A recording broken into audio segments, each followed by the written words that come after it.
반갑습니다. 다문화 인재 양성센터 한국어 토픽 2 유형 15를 시작하도록 하겠습니다. 유형 15는 인물의 심정, 말투, 또 태도 고르기입니다. 자, 그렇기 때문에 항상 제가 주장하는, 강조하는 내가 주인공이 되어 보아야 된다. 그래서 이 주인공의 마음을 내가 알아야 된다. 그렇게 되면 좀 더 쉽게 빨리 문제를 풀 수가 있습니다.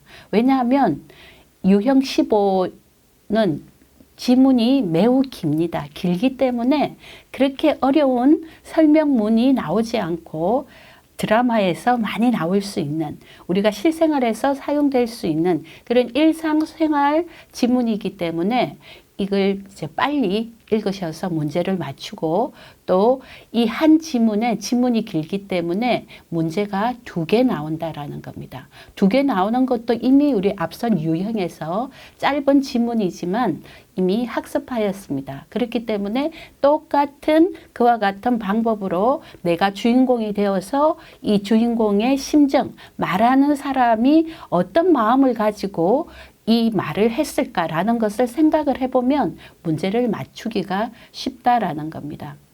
기출문제 토픽 2의 60회 문제를 가지고 보도록 하겠습니다. 한국어 토픽 2의 시험 문제 42번에서 43번 문제까지입니다. 자, 그럼 보도록 하겠습니다.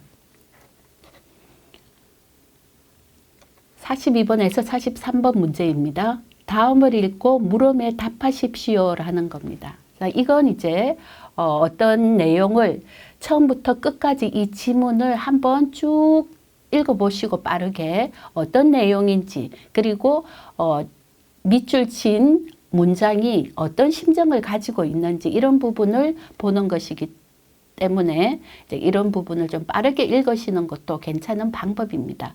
자, 그럼 문제는 유형은 밑으로 내려와서 보시게 되면 바로 밑줄 친 부분에 어머니의 심정으로 알맞은 것을 고르십시오라고 되어 있습니다. 자, 그 다음 43번은 위 글의 내용과 같은 것을 고르십시오라고 되어 있습니다. 자, 그럼 제가 본문을 먼저 한번 살펴보도록 하겠습니다. 여러분들도 이와 같이 방법은 똑같습니다. 첫 번째 문장을 가지고 주인공이 과연 누구인지, 몇 명이 나오는지 한국 드라마라고 생각하고 보시면 될 것 같습니다. 자, 그러면 먼저 주인공부터 찾아보도록 하겠습니다. 바로 첫 문장에 어머니와 아버지가 프랜차이즈 빵집을 연다고 했을 때 어머니 나옵니다. 그 다음 아버지 나옵니다. 주영은 언젠가는 두 사람이 자기를 가게로 부를 것임을 알았다라는 겁니다. 자, 주영이 나옵니다. 그래서 주영은 딸인지 아들인지 아직 모르지만 어쨌든 어머니, 아버지, 또 자녀가 나옵니다. 그래서 주영이라는 이 주인공이 나온다라는 겁니다. 언젠가는 두 사람이 자기를 가게로 부를 것임을 알았다라는 겁니다. 자, 그러나 여름에 있을 지방직 구급 시험일까지는 기다려줄 줄 알았다라는 것입니다. 중약은 아시다시피 중간이 생략되었다라는 것이 바로 중약이다라는 것은 잘 알고 계실 겁니다. 지방직 구급 시험이라는 것은 한국에서 가장 젊은 층에게 인기가 많은 직업 중에 하나인 바로 이 공무원이라는 시험을 보는 것이 바로 지방직 구급입니다. 그래서 통상 이제 구급 시험을 젊은 청년들이 시험을 많이 보게 됩니다. 공무원 시험에 합격을 하게 되면 매우 가족들이 좋아합니다. 그만큼 이제 어려운 시험이고 또 많은 사람들이 시험을 치기 때문에 좀 힘든 부분이 있습니다. 자, 그래서 지방직 구급 시험을 이 주영이라는 주인공은 준비하고 있음을 알 수가 있습니다. 자, 가게로 엄마 아빠가 부를 것임을 알았다라는 것은 아마도 이 주영이가 일을 잘하고 또 아니면 어머니 아버지 두 분이 하기에는 너무 힘들기 때문에 그렇다라는 것을 알 수가 있습니다. 자, 그리고 이제 이와 같은 앞 문장을 보고 이제 바로 두 번째 단락으로 넘어가 보도록 하겠습니다. 실제로 벌어진 일은 그런 예상과는 달랐다, 전혀 달랐다라는 것입니다.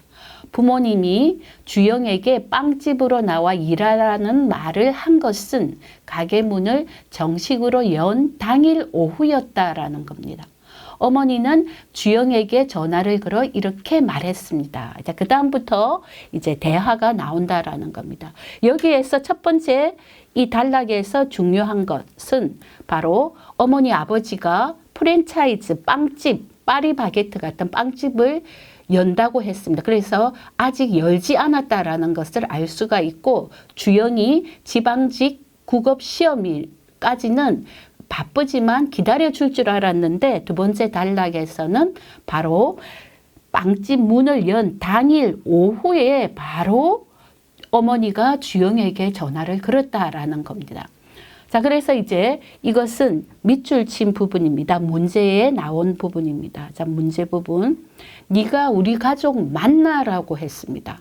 자, 그러면 네가 우리 가족 만나라는 것은 이것이 조금 부정적이고, 자식들이 부모님 말을 잘 안 들을 때, 가족에게 협조하지 않을 때, 뭔가 서운할 때, 이럴 때에 네가 우리 가족 만나라는 이 말을 쓴다라는 겁니다. 그러고는 바로 전화를 끊어버렸다라는 것입니다. 자, 그 다음 또 생략이 되었습니다. 그 말만 하고 전화를 끊어버렸다라는 것은 바로 어머니가 화가 많이 나 있는 상태를 알 수가 있습니다. 세 번째 단락입니다. 매장은 사람들로 북적였다. 개장 기념으로 식빵을 반값에 팔고 어떤 제품을 사든지 아메리카노를 한 잔 무료로 제공하는 행사를 벌이던 중이었다라는 겁니다. 빵을 반값에 팔고 아메리카노 한 잔 무료이기 때문에 사람들이 많은 것은 당연하지 않겠습니까? 프랜차이즈 본사에서 나온 지원 인력들이 손님들을 맞고 질문에 답변하고 카드를 받고 계산을 했다. 아버지와 어머니는 하인들처럼 겁먹은 눈으로 예 굽실거리며 지원 인력들의 지시에 따랐다라는 겁니다. 왜냐하면 어머니 아버지가 하인은 아니죠. 하인들처럼 겁먹은 눈으로 예의했다라는 것은 사람들이 너무 많이 왔기 때문에 정신이 없었고, 이 일을 처음 또 오픈했기 때문에 잘 모르기 때문에 이제 이와 같은 비유를 하였다라는 부분입니다. 자, 그럼 계속해서 그 다음 단락 보도록 하겠습니다.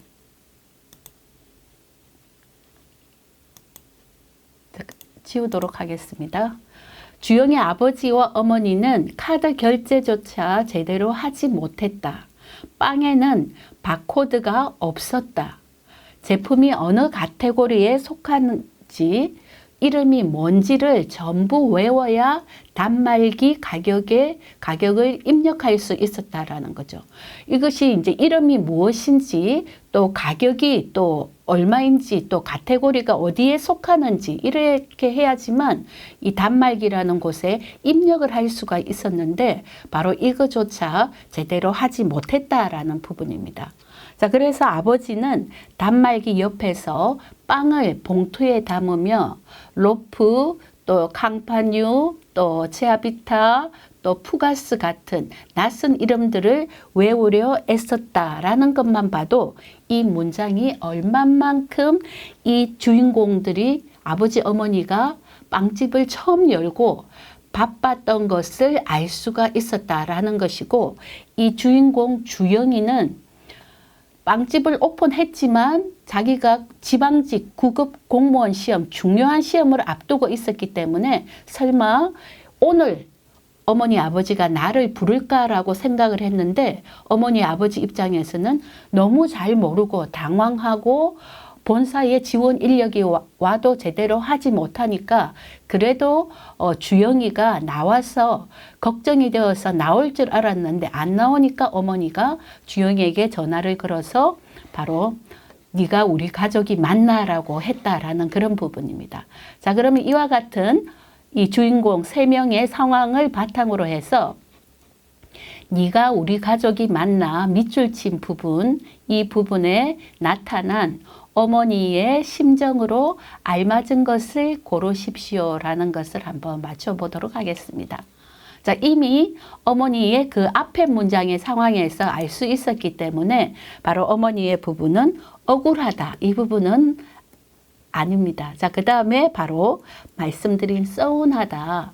아무리 9급 공무원 시험을 공부하고 있지만 그래도 첫날 오픈하는 날은 어머니 아버지한테 와 볼 줄 알았는데 안 오니까, 또 사람이 없으면 뭐 우리 딸 공부하니까 안 와도 돼 이렇게 되지만, 너무 정신이 없고 이 빵집을 처음 연 상태에서 경험도 없었기 때문에 당황하고 이러다 보니까 딸이 안 온 것에 대해서 서운한 것이었다라는 것입니다. 그렇기 때문에 정답은 서운하다라는 바로 2번이 됨을 알 수가 있습니다.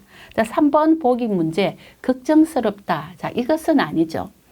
자, 그렇기 때문에 3번도 아니다. 4번 혼란스럽다. 자, 이것도 아니기 때문에 바로 정답은 서운하다라는 것이 정답이 되겠습니다.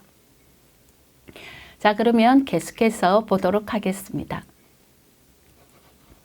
자, 그러면 위글의 43번은 위글의 내용과 같은 것을 고르십시오라고 되어 있습니다. 자, 그러면 내용을 이제 대부분 이제 이 주인공들의 상황을 이제 글을 통해서 이해를 하셨기 때문에 그 부분에 대해서는 아마 43번은 좀 더 쉽게 맞추시지 않을까 싶습니다. 자, 그럼 43번 문제 보도록 하겠습니다. 위글의 내용과 같은 것을 고르십시오라고 되어 있습니다. 자, 첫 번째 보기 보도록 하겠습니다. 빵 가게는, 네, 갑자기 이게 나왔습니다. 지우고 네, 보도록 하겠습니다. 보기 1번입니다. 빵 가게는 개업식 날 손님이 많지 않았다. 이건 이제 아님을 바로 알 수가 있습니다. 그 다음 2번, 주영은 시험을 마치자마자 부모님께 연락을 받았다. 이것도 아니죠. 준비하고 있는 상태였습니다. 자, 그 다음 3번, 아버지는 여러 종류의 빵 이름을 모두 알고 있었다. 자, 이것도 아니었죠. 그래서 잘 모르기 때문에 하인들처럼 겁먹은 눈으로 예 굽실거리며 직원 인력들의 지시에 따를 수밖에 없었고, 또 바로 이와 같이 단말기에 가격조차도 입력할 수 없었다라는 부분이기 때문에 바로 4번, 부모님은 긴장한 상태로 본사 직원이 시키는 일을 했다라는 것이 바로 정답이다라는 겁니다. 자, 그래서 이 유형 15 문제는 지문이 매우 길다라는 것에 먼저 겁을 먹는 경우가 많습니다. 자, 그러나 지문 내용이 많지만 한국 드라마처럼 생각하시고 그 주인공이 누가 주인공이 나오는지, 그리고 그 사람들의 심정, 또 그 대화가 어떤 대화 내용인지 말투인지, 또 이런 부분을 잘 이해를 하시고 쭉 글을 읽듯이 가볍게 넘어가시면은 충분히 42번, 43번 문제도 맞출 수가 있다라는 그런 부분입니다. 자, 그러면 이와 같이 기출 문제를 살펴본 후에 바로 또 정답 확인을 해보도록 하겠습니다. 자, 그렇죠. 정답은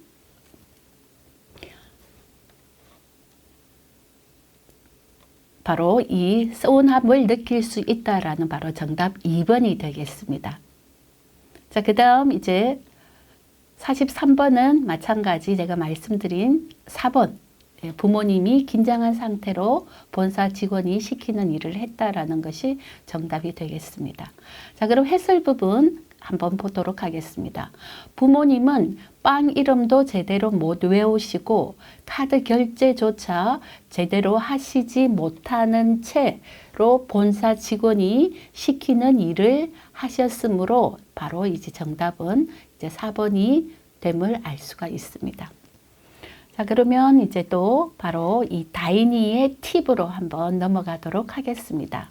다이니의 시험 팁 보겠습니다. 자, 이와 같이 이 문제는 바로 이 23번, 24번 한국어 토픽 2의 시험 유형과 같은 이런 유형이지만 문학 작품의 일부분을 텍스트로 사용하여 더 높은 난이도의 어휘와 문형을 사용하고 있습니다. 자, 그렇지만 이 전체적인 이 내용을 이해하고 주인공이 누가 나오느냐, 어떠한 상황이냐라는 이런 부분을 이해하시고 바로 문제에 해당되는 밑줄 친 곳 이 부분의 말투, 그 상황에서 어떤 말을 왜 이렇게 했을까라는 것만 짐작을 하시면 맞출 수가 있는 것이고, 프랜차이즈라든지 이런 부분은 만약 모르신다면 다 알고 계시겠지만 혹시 모르신다면 그냥 넘어가도 되고 그냥 빵집을 여시는구나 이렇게 생각하시면은 그렇게 어려운 부분이 아니다라는 부분입니다. 자, 그러면 이제 이와 같이 다이니의 팁을 바탕으로 해서 여러분들이 연습 문제에도 충분히 푸실 수 있고 또 시험에 대비해서도 시험 문제 당일날에도 잘 푸실 수가 있으시다라는 것을 말씀을 드립니다. 여기까지 컷하고 시간 얼마나 남았습니까? 지금 16분 다 돼가거든요. 16분. 네. 아, 그러면 충분히 연습 문제 한 문제 더 네, 풀어도 네, 되겠네. 네. 그럼 바로 하겠습니다. 죄송합니다. 자, 슬레이트 치고 갈게요. 자, 그러면 간략하게 감정어휘 한번 보도록 하겠습니다. 자, 이와 같이 감정어휘는 한국의 표현은 굉장히 많지 않습니까? 자, 그래서 시험에 잘 나오는 이 감정어휘 부분은 1번에서 27번까지는 꼭 외워두시고 실생활에서 한번 사용해 보시기 바랍니다. 자, 그럼 이제 본격적으로 연습 문제에 들어가 보도록 하겠습니다. 연습 문제, 기출 문제를 바탕으로 해서 한번 보도록 하겠습니다. 다음을 읽고 물음에 답하십시오라고 되어 있습니다. 자, 그러면 바로 이 주제부터 먼저 또 한번 보도록 하겠습니다. 자, 이 내용의 첫 번째 문장을 보시게 되면 일제강점기 징용을 나가서 비행장을 닦는 노역을 하다 폭격을 당하여 한쪽 팔을 잃은 아버지 박만도가 나오고 있습니다. 자, 그래서 아버지가 나오고 있습니다. 자, 아버지는 비행장 일제강점기 시기에 비행장 닦다가 한쪽 팔을 잃은 상태에 또 한국 전쟁이라는 6.25 전쟁에 끌려나간 아들 진수가 살아 돌아온다는 소식에 어깨바람이 날 만큼 신이 났다라는 부분입니다. 자, 그래서 어쨌든 아버지 박만도는 일제강점기에 한쪽 발을 잃으셨고 또 아들 진수는 바로 6.25 전쟁에 참전한 이런 내용임을 알 수가 있습니다. 자, 그러면 아버지와 아들의 이야기가 전개될 수 있다라는 그런 부분입니다. 자, 그러면 이와 같이 앞 문장을 보고 또 주인공을 찾았습니다. 자, 그러면 바로 보기 문제로 바로 한번 내려가 보시기 바랍니다. 마찬가지 밑줄 친 부분에 나타난 박만도의 심정으로 알맞은 것을 고르십시오 라고 되어 있습니다. 유형 14와 같다라는 것이죠. 또 그리고 두 번째 문제도 마찬가지 위글의 내용과 같은 것을 고르십시오 라고 되어 있습니다. 자, 그렇기 때문에 같은 방법으로 한번 지문을 보도록 하겠습니다. 지문은 단락별로 제가 표시를 해서 말씀드리도록 하겠습니다. 자, 제가 지문을 이제 읽고 말씀드리는 것은 설명도 추가되었기 때문에 시간이 좀 오래 걸리지만 여러분은 이와 같이 첫 번째 문장에서 했었던 것처럼 바로 주인공을 찾고 주인공의 어떤 내용에 대해서 말해주는가를 하고 이 지문에 표시를 해 놓으셔야 됩니다. 중요한 것 별표, 또 아들 진수도 별표 이런 것 등을 해 놓으셔야지 나중에 문제를 바로바로 찾을 수가 있습니다. 자, 그러면 이제 두 번째 단락 보도록 하겠습니다. 읍내에 나올 때마다 꼭 한 번씩 들러든 단골집 주막도 마다하고 잠시장에 들러 아들에게 먹일 고등어입니다. 고등어 한 손을 산다라고 되어 있습니다. 고등어 한 손이라는 것은 고등어 한 마리가 아니라 우리 여러 가지 과일도 그렇지 않습니까? 마찬가지 꽃도 마찬가지 하나는 송이라고 부르지만 여러 가지 꽃이 모여 있는 것은 또 다발이라고 하기도 하지 않습니까? 마찬가지 고등어도 한 마리 같으면 한 마리라고 하지만 고등어가 여러 마리 이렇게 되어 있을 때는 바로 이 한 손이라는 용어를 쓴다라는 것입니다. 고등어 한 손을 산다. 기적 소리가 들리고 대합실 밖으로 사람들이 밀려 나오지만 아들의 모습은 보이지 않는다라는 부분입니다. 그때 만도 뒤에서 아버지하고 부르는 아들의 목소리가 들린다. 자, 그러나 그토록 꿈에 그리던 아들은 옛날과 같은 진수가 아니다라는 겁니다. 옛날과 같은 진수가 아니다. 양쪽 겨드랑이에는 지팡이를 기고 서 있는 데다가 스쳐가는 바람결에 한쪽 바지 가랑이가 펄럭거린다라는 것을 알 수가 있습니다. 바로 진수가 한쪽 다리를 잃은 것이다. 그래서 지팡이와 바짓가랑이가 펄럭인다라는 것은 바로 한쪽 다리를 잃은 것이다라는 것을 바로 별표를 해 놓으시면 될 것 같습니다. 자, 그 다음 단락입니다. 세 번째 단락. 이번에 지팡이를 짚고 앞서가는 아들 뒤에서 팔뚝이 하나밖에 없는 만도가 느릿느릿 따라간다. 수류탄 쪼가리에 맞은 다리가 썩어 들어가는 걸 군의관이 잘라버렸다고 말하는 진수였습니다. 자, 굉장히 마음이 아픈 이런 부분이 아닐 수가 없습니다. 자, 이제 대화가 나오고 있습니다. 이래가지고 나 어째 살까 싶습니다. 이제 이건 바로 존대어를 썼기 때문에 바로 이 아들이 아버지에게 하는 말입니다. 한쪽 다리가 없는 아들이 이래가지고 나 어째 살까 싶습니다. 어째 살긴 뭐 어째 살아. 목숨만 붙어 있으면 다 사는 기다. 그런 소리 하지 마라. 이건 이제 아버지가 되겠습니다. 나 봐라. 팔뚝이 하나 없어도 잘만 안 사나. 남 봄에 좀 덜 좋았어. 그렇지. 살기사와 못 살아라고 바로 이 경상도 방언을 쓰고 있습니다. 바로 하근찬의 소설 순환 2대 중에서 나오는 겁니다. 2대라는 것은 아버지와 아들 대 2대라고 하고 있습니다. 자, 그럼 이와 같은 바탕으로 해서 바로 기출문제를 들어가 보도록 하겠습니다. 기출문제입니다. 기출문제가 아니라 바로 연습문제 문제 1번입니다. 제가 잠시 실수를 하였습니다. 밑줄 친 부분에 나타난 박만도의 심정으로 알맞은 것을 고르십시오라고 되어 있습니다. 자, 그러면 밑줄 친 부분 나 봐라. 팔뚝 하나 없어도 잘만 안 사나. 남봄에 좀 덜 좋아서 그렇지 살기사 와 못 살아 라고 이렇게 했습니다. 자, 이 부분은 바로 보게 되면 아들이 다리를 잃었기 때문에 아버지인 자신이 팔뚝이 없어도 잘 산다. 너도 잘 살 수 있다. 위로하고 있다라는 것을 알 수가 있습니다. 그래서 바로 정답은 1번이 되겠습니다. 흐뭇하다라는 것은 정답이 아니죠.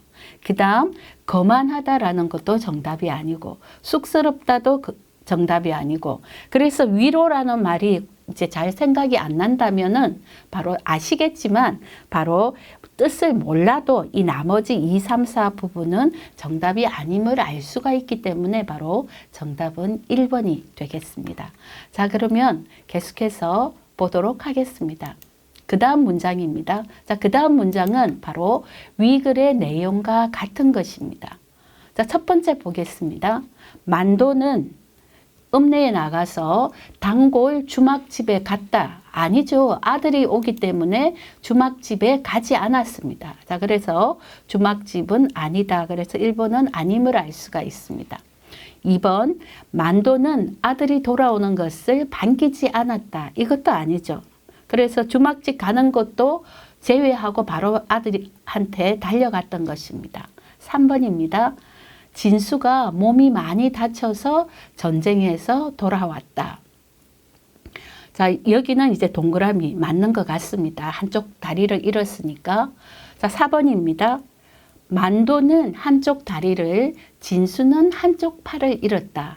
아버지가 만도이기 때문에 아버지가 한쪽 팔을 잃었고 진수는 한쪽 다리를 잃었습니다. 그래서 4번도 아니다. 자, 그래서 정답은 바로 3번이 되겠습니다. 자, 이와 같은 방법으로 주인공을 찾고 주인공들의 어떤 얘기 그리고 밑절친 부분에 주인공이 말하는 것이 어떤 말인가 하는 것을 심정을 잘 보시면은 이것도 충분히 맞출 수가 있다라는 부분입니다. 자, 여기까지 학습을 하고 또 나머지 연습 문제나 의문점은 바로 홈페이지에 질문을 해주시면 될 것 같습니다. 자, 그럼 수고하셨습니다.